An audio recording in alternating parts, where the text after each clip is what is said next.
कि इंसान अब धीरे धीरे अमरता की तरफ मूव करेगा। तो अगर बायोलॉजिकल इमोर्टलिटी हम लोग अचीव कर लेते हैं तो नॉर्मली मिनिमम भी आपका एज जो है ना वो 20 से 50 साल बढ़ जाएगा। मतलब जहाँ इंसान की एवरेज एज 80 से 100 साल चल रही है, वहाँ इंसान की एज बढ़ के 120 से 150 साल तक हो जाएगी। मतलब आप समझिए, अगला 10 से 20 सालों में बहुत ज़्यादा चांस है, 99% चांस है कि साइंस इतनी तरक्की कर लेगा और जो रिसर्च चल रहा है उससे इतना कर लेगा साइंस कि आपके एज को 20 से 50 साल तक बढ़ा देगा। मतलब आपका एवरेज एज जो है वो 120 से 150 साल तक कर देगा साइंस। देखो, इसका दो तरह का आंसर है। एक है वन लाइन का आंसर, जिसमें अगर तुम हाँ या ना में जवाब जानना चाह रहे हो तो इसका जवाब है हाँ। ट्रेडिशनल तरीके से जैसे सोचते हो ना कि अमर हो सकता है या नहीं हो सकता है, वैसे नहीं पॉसिबल है। जैसे कि भगवान आए, आशीर्वाद दे दिया, तुमने एक पैर पे खड़े होकर के तपस्या किया और मांग लिया कि मैं अमर हो जाऊं, मतलब तुम्हें कभी कुछ ना हो। उस सेंस में अमरता पॉसिबल नहीं है अभी के टाइम में। मतलब जिस तरह से साइंस अभी प्रगति किया है, अगर पिछला 20-30 साल का हम लोग देखें और जिस तरह से अभी रिसर्च चल रही है कि आने वाले 10-20 सालों में इंसान ज़्यादा चांसेस है कि अमरता प्राप्त कर लेगा, मतलब इंसान इमोर्टल हो जाएगा। लेकिन इमोर्टलिटी का यहाँ वो मतलब नहीं है जो हम लोग सोचते हैं, हमेशा के लिए अजर अमर नहीं होगा। थोड़ा मैं डिटेल में समझाता हूँ कि इमोर्टलिटी का मतलब क्या है। इमोर्टलिटी को आप बहुत सारे पार्ट्स में डिवाइड कर सकते हो, मतलब बहुत सारे तरह का इमोर्टलिटी होता है, अमरता होता है। उसमें जो सबसे मेजर है वो है बायोलॉजिकल इमोर्टलिटी। क्या है? Biological immortality. मतलब क्या होता है इसका? इसका मतलब होता है जैसे जनरली लोग कैसे मरते हैं। मैं एक्सेप्शन वाले मौत की बात नहीं कर रहा हूँ कि बीमारी से मर गया, एक्सीडेंट में मर गया। इन जनरल जो इंसान या कोई भी एनिमल है उसको मरने का क्या तरीका है? पहले वो पैदा होता है, मतलब भ्रूण बनता है, भ्रूण से वो बच्चा पैदा होता है, फिर बच्चा से वो बड़ा होता है, फिर बड़ा होने के बाद वो बूढ़ा होता है और बूढ़ा होने के बाद वो मर जाता है। तो सवाल है कि बूढ़ा होने के बाद क्यों मरता है? ये नॉर्मल है, ये नॉर्मल साइकिल है। लेट अस से कि ह्यूमंस का, वैसे तो सारे जीवों का है, बट हम लोग सिर्फ ह्यूमंस का बात करेंगे। तो ह्यूमन से बच्चा है, बड़ा हुआ, बूढ़ा हुआ, मर गया। बट सवाल है क्यों? अगर फिलोसफिकल आंसर हम लोग ढूंढे तो उसका आंसर मिलता है कि बूढ़ा होने के बाद शरीर बहुत कमजोर हो जाता है, जिससे कि शरीर में दम नहीं रहता आत्मा को होल्ड करने का। यही चीज होती है जब कोई आपको जहर दे देता है, जब कोई आपको गोली मार देता है, आपका शरीर टू वीक हो जाता है, वो आपकी आत्मा को अंदर कंट्रोल करके नहीं रख सकता है। हेंस आपकी आत्मा शरीर को छोड़ के चली जाती है, जिसे हम लोग मौत बोलते हैं, राइट।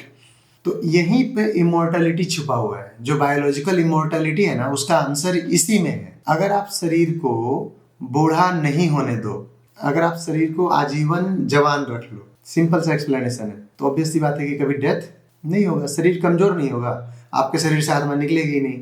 इसी पे साइंस वर्क कर रहा है, इसी पे रिसर्च चल रहा है पिछले 15-20 सालों से। बहुत ज्यादा प्रोस्पेरिटी दुनिया में बढ़ी है पिछले कुछ सालों में। तो जैसे जैसे प्रोस्पेरिटी बढ़ती है, इंसान दूसरी चीजों की तरफ फोकस करता है।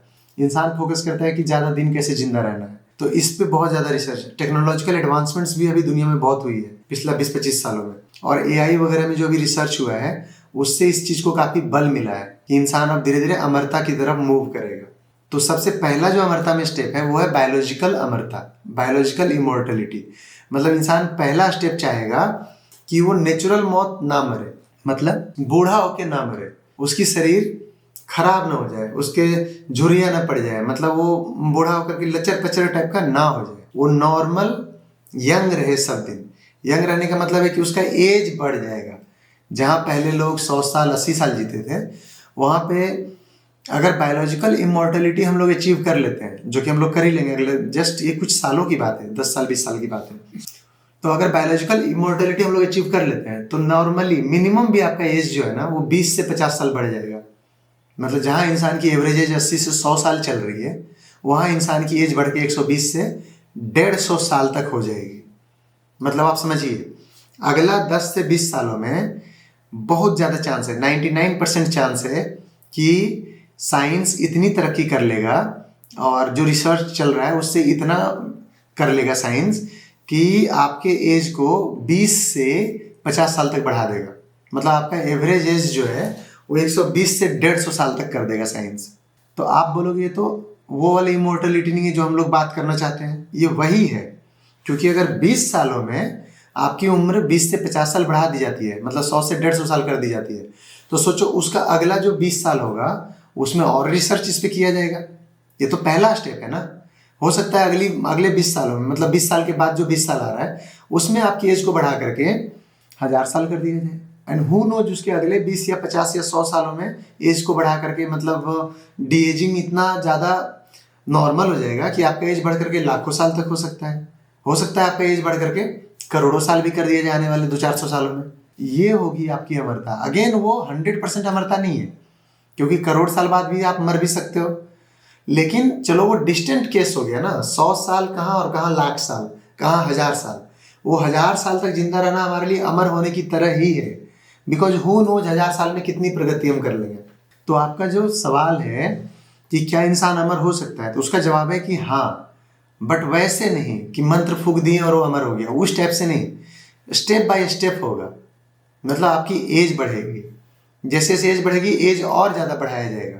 मतलब आपका जो बचने का चांस है वो पहले 100 साल से 150 साल किया जाएगा, 150 से 300, 1000, 10,000, लाखों साल तक जा सकता है। तब आप बोलोगे कि फिर क्या इंसान मरेगा नहीं? नहीं नहीं, फिर भी मरेगा। अगर बीमारी हो गई, नहीं बचा पाए, तो इंसान मर जाएगा। मान लो कि किसी ने गर्दन काट दिया, इंसान मर जाएगा। किसी ने जहर दे दिया, इंसान मर जाएगा। मरने के और भी सारे तरीके हैं। इसका दूसरा एग्जाम्पल मैं दूंगा। प्रकृति में एक दो जीव हैं जो एक तरह से अमर है, बायोलॉजिकली अमर है, जैसे हाइड्रा। हाइड्रा पे कैप्टन अमेरिका में जो विलेन बनाया है ना हाइड्रा का, और जिसमें वो टैगलाइन दिया है कि you cut one head of hydra and 2 more will arise. ये उसमें मूवी में है, मतलब विलेन के बारे में। एक्चुअली वो इसी हाइड्रा से लिया गया है। हाइड्रा एक सिंपल जीव होता है, और हाइड्रा को जब कट करोगे तो 2 हाइड्रा बन जाता है। तो यहीं से कैप्टन अमेरिका में जो विलेन बनाया, उसका ऑर्गेनाइजेशन का नाम दिया था हाइड्रा। हाइड्रा के एक मेंबर को मारोगे तो 2 और पैदा होगा, वो कहते थे। बेसिकली हाइड्रा जीव है। एक हाइड्रा जब मरता है, मरता नहीं है, डिवाइड होता है, तो 2 हाइड्रा बनता है। हाइड्रा सिंपल छोटा जीव होता है। तो अब इस चीज़ को हम लोग समझेंगे। जैसे जो इमोर्टल जेलीफिश है वो भी कभी नहीं मरता। जेलीफिश बहुत तरह के होते हैं। जनरली उनकी उम्र कुछ सप्ताह से लेकर कुछ महीनों तक होती है। एक आधी जेलीफिश है जो साल भर जिंदा रहता है। लेकिन एक जेलीफिश है जो कभी नहीं मरता है, उसको बोलते हैं इमोर्टल जेलीफिश। जैसे हाइड्रा कभी नहीं मरता है। हाइड्रा मरता है, बीमारी से मरता है, जला देंगे तो मर जाएगा, समझ रहे हो। लेकिन एज की वजह से नहीं मरेगा। हाइड्रा बूढ़ा होकर नहीं मरता। जेलीफिश जब बूढ़ा होता है ना, तो वो अपने सेल्स को फिर से यंग कर लेता है। और यहाँ से हम बायोलॉजी में घुसते हैं कि कैसे पॉसिबल है, मतलब हम अपने सेल को क्या दोबारा से यंग कर सकते हैं, मतलब कैसे हम बूढ़ा होते हैं। अगर इस प्रोसेस को समझोगे बिल्कुल सिंपल भाषा में, तब समझ में आ जाएगा कि ये ऐसा पॉसिबल है कि हम लोग बायोलॉजिकली अमर हो जाए। तो यहाँ पे जो सवाल है कि फिर कैसे पॉसिबल है कि हम लोग अपने आप को बूढ़ा ना होने दें, इसके लिए आपको थोड़ी सी बायोलॉजी समझनी पड़ेगी, बहुत सिंपल सी।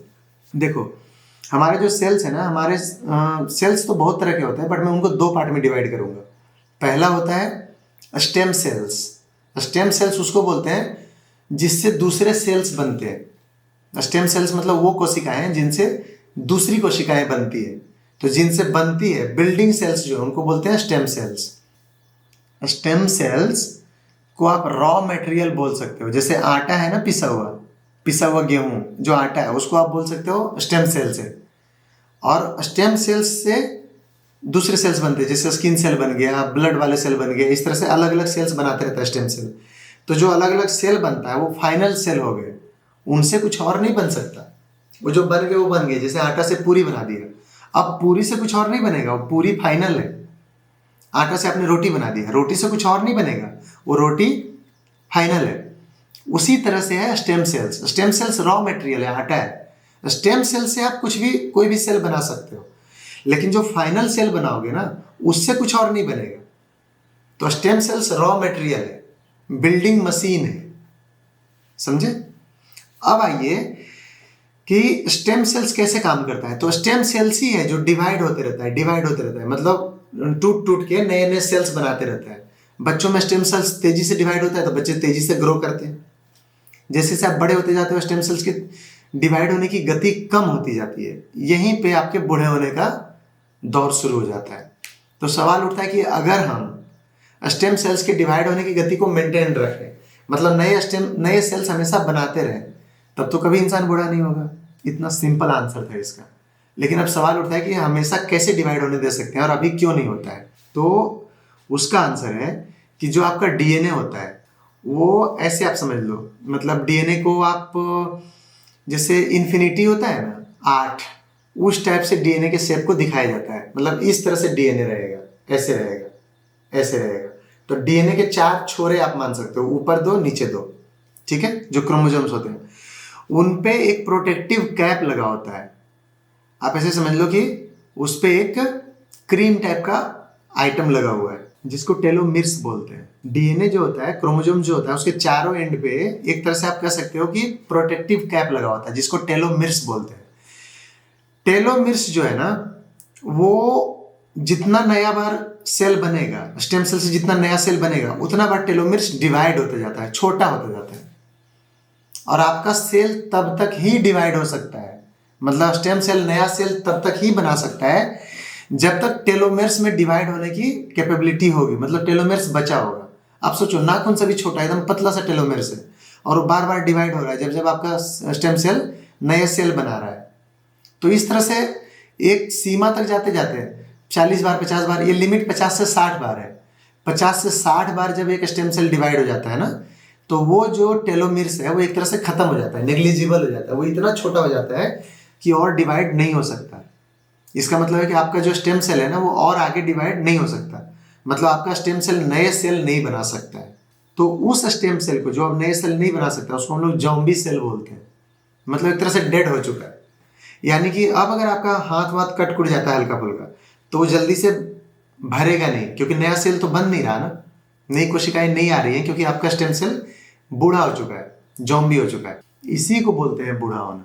मतलब जब आपका टेलोमेर्स नाम का जो आइटम है, एंटिटी है, जिसको जो प्रोटेक्टिव कैप की तरह, हेड की तरह किनारे किनारे पे लगा होता है, जब वो बार बार स्टेम सेल टूट के नया सेल बनाता है ना, तो वो छोटा होता जाता है। एक टाइम के बाद वो इतना छोटा हो जाता है कि वो अब और टूटने लायक नहीं रहता है। तब हम उस सेल को बोलने लग जाते हैं जॉम्बी सेल। और जॉम्बी सेल बेकार होता है, बदबू मारता है, अगल बगल के सेल को अफेक्ट करता है, और वो मतलब एक तरह सड़ा देता है, जो कैंसर वगैरह की बीमारियां इन सबसे भी होने शुरू हो जाती है। तो एक तो न सिर्फ वो यूजलेस हो गया, बल्कि वो खतरनाक भी हो गया शरीर में। हाइड्रा वगैरह में जो स्टेम सेल है वो खत्म ही नहीं होता, क्योंकि हाइड्रा वगैरह में जो टेलोमेर्स है वो कभी खत्म नहीं होता। उसमें एक टेलोमेरिस एंजाइम होता है जो हमेशा टेलोमेर्स बनाते रहता है, मतलब जितना टूट के कम हुआ ना उतना वो फिर से भरपाई कर देता है। तो आजीवन लाखों साल तक उसमें टेलोमेर्स अवेलेबल रहेगा, मतलब वो कुछ लिमिट तक नहीं टूटेगा। जैसे इंसानों में 50 से 60 बार ही टेलोमेर्स ब्रेक होकर के नया सेल बना सकता है, उसके बाद टेलोमेर्स खत्म हो जाता है। और ये 50 से 60 बार जो है ना ब्रेक होने का, उसको एक हेफलिक नाम के साइंटिस्ट ने पता किया था 60s में, इसीलिए इसको हेफलिक लिमिट भी बोलते हैं। मतलब आपका स्टेम सेल कितनी बार टूट सकता है?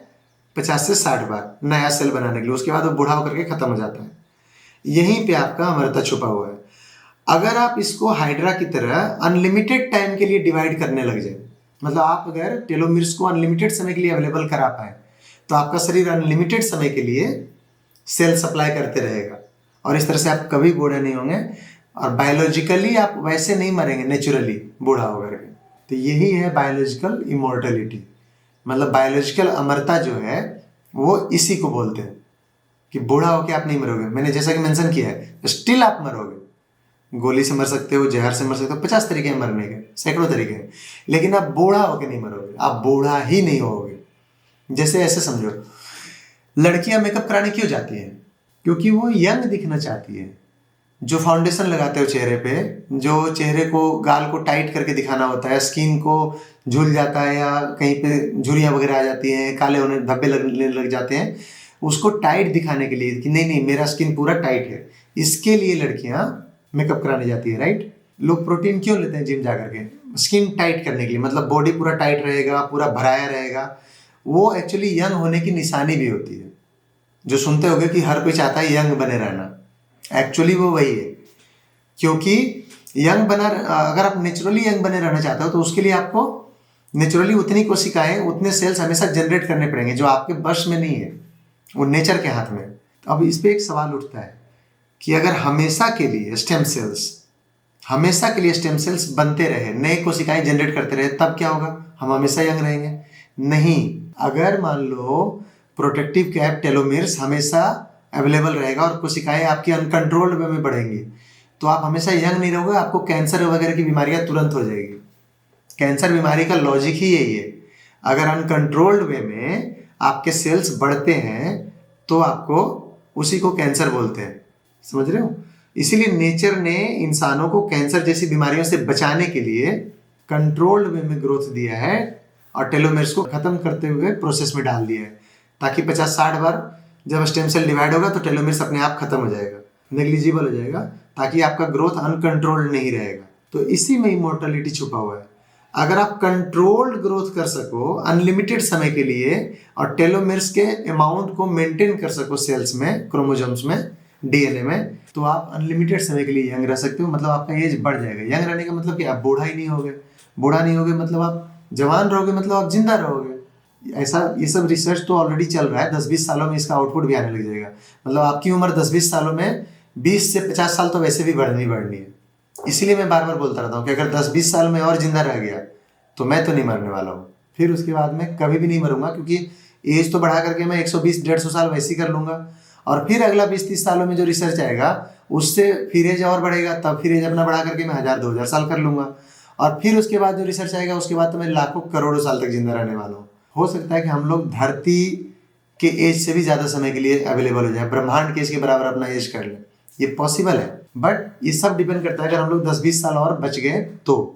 सिर्फ रिच लोग, वही लोग अपने हार्ट को 2-2, 4-4 बार ट्रांसप्लांट करा के और लंबे समय तक जिंदा रहते हैं। नॉर्मल लोग तो अभी भी अगर हार्ट में कुछ इशू हुआ तो मर ही जाते हैं।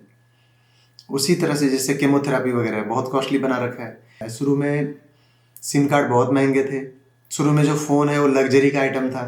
मोबाइल सिर्फ सुपर रिच लोग रखते थे, फिर वो मिस्ड कॉल मारते थे, फिर वो उनको लैंडलाइन से कॉल करते थे। इस तरह का सिस्टम चलता था। बाद में जब थोड़ा सस्ता हुआ तब भी हमने देखा 2000-2004-5 के टाइम में 4-4 रुपये, 3-3 रुपये पर मिनट चार्जेस लिया जाता था। इनकमिंग का भी चार्ज लगता था फ़ोन में। इस वजह से लोग मोबाइल, हालांकि लोग रखने लग गए थे, लेकिन स्टिल बहुत महंगा था। जैसे अभी भी फॉरेन कंट्रीज में चलो चार्जेस तो महंगे हैं बट अफोर्डेबल हो गया है।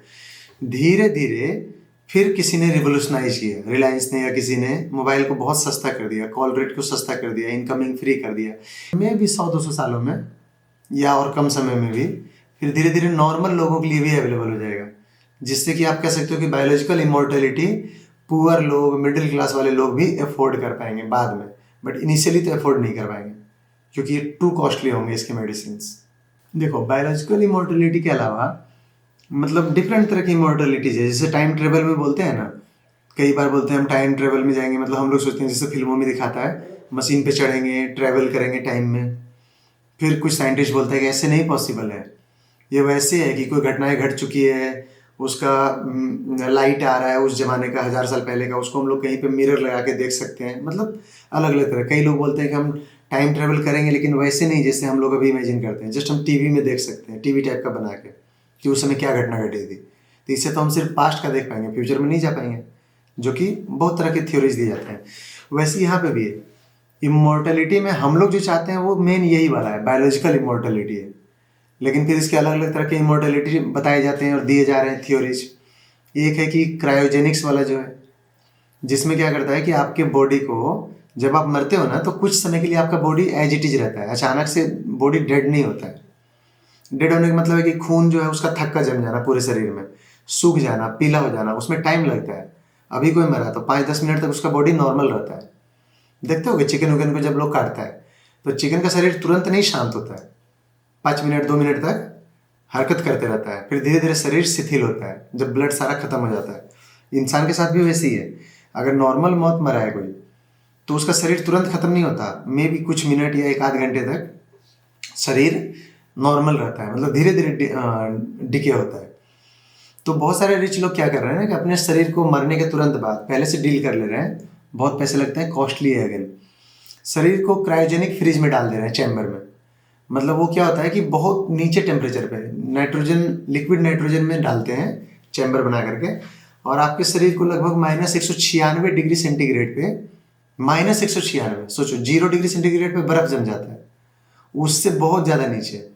और I think 273 degree centigrade negative जो है ना, उसको एब्सोल्यूट जीरो बोला जाता है। मतलब उसके नीचे कोई पार्टिकल मूवमेंट सब खत्म हो जाता है एटम का। तो ये उससे थोड़ा ऊपर -196 डिग्री सेंटीग्रेड पे आपके बॉडी को रखा जाता है। आप पूछोगे इतना इस टेम्परेचर पे क्यों? क्योंकि उस टेम्परेचर पे आपका शरीर जैसे मरते समय था ना वैसे ही रहेगा, मतलब सब कुछ सही सलामत रहेगा, खून नॉर्मल रहेगा, मतलब जैसे खून लिक्विड था वैसे ही जमा देगा। अगर कल को आपके बॉडी को निकालेगा ना तो बॉडी वैसी पाया जाएगा जैसे उस समय था जब उसमें आपने डाला था। तो ये रिच लोग ऐसा इसलिए कर रहे हैं क्योंकि उनको लगता है कि फ्यूचर में इंसानों को रिवाइव करने की टेक्नोलॉजी आ जाएगी, मतलब फिर से जिंदा करने की। तो ये अपने शरीर को रखवा रहे हैं ताकि इनको दोबारा से अगर चांसेस है तो ये जिंदा करवा सकें। हो सकता है नहीं भी करवा सके, लेकिन ये एक रिस्क है जो वर्थ इट है। मतलब अगर मैं अफोर्ड कर सकता हूँ तो मैं भी ऐसा करूँगा, क्योंकि मैं चाहूँगा कि ऐसे हजारों साल बाद मुझे दोबारा से जिंदा करा के लाया जाए इस दुनिया में। तो ऐसा बहुत लोग चाहता है। तो ये भी एक तरह का इमोर्टलिटी तुम कह सकते हो कि चलो अभी तो टेक्नोलॉजी नहीं है लेकिन कभी आ सकती है। और जब आएगी, अगर ऐसी टेक्नोलॉजी आ गई कि आपके शरीर को दोबारा जिंदा कर सके, तो उसके लिए आपका शरीर होना चाहिए ना उस टाइम।